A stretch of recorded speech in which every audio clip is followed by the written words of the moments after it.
ಸುಂದರ ಅಲಂಕಾರದಲ್ಲಿ ನಿರ್ಗಮನಕ್ಕೆ ಸಾಗುತ್ತಾ ಬಂದಿರುವಂತಹ ಮೈಸೂರು ದಸರಾ ಅಂದು ಇಂದು ಎಂದೆಂದು ವಿಶ್ವ ದಸರವಾಗಿಯೇ ಉಳಿಯುವುದರಲ್ಲಿ ಸಂಶಯವಿಲ್ಲ. ಇದು ನಮ್ಮ ಪರಂಪರೆಯ ಪ್ರತಿಫಲನ, ಸೌಹಾರ್ದತೆಯ ಸಮ್ಮಿಲನ. ನವರಾತ್ರಿಯ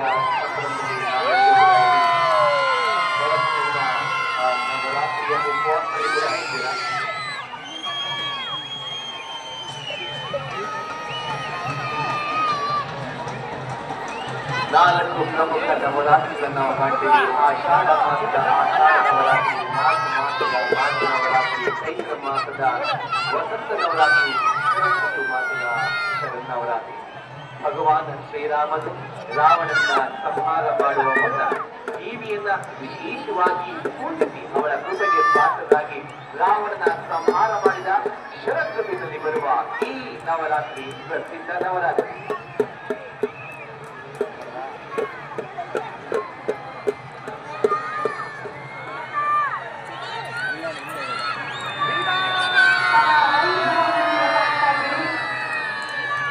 ಬಹಳ ಸುಂದರವಾದಂತಹ ವಿಭಿನ್ನವಾದ ವಿಶಿಷ್ಟವಾದ ವೇಷಭೂಷಣಗಳನ್ನು ಕೊಟ್ಟು ವೀರಭದ್ರನ ಕುರಿತವನ್ನು ಭಕ್ತಿಯಾಗಿ ಪ್ರದರ್ಶನ ಮಾಡ್ತಾ ಇದ್ದಾರೆ ನಮ್ಮೂರಿನ ಹೆಮ್ಮೆಯ ಕಲಾವಿದರು.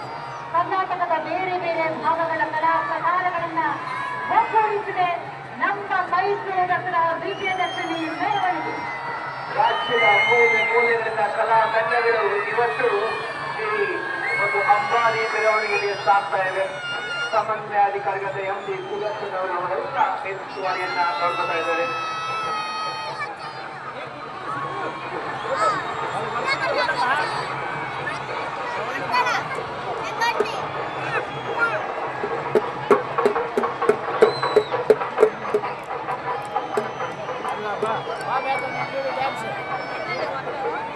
ವಿಜಯದಶಮಿಯ ಸಾಂಸ್ಕೃತಿಕ ಪರಂಪರೆ ಭಾವೈಕ್ಯತೆಯನ್ನು ಬೆಳೆಸುವಂತಹ ಸಂಕೇತವಾಗಿದೆ.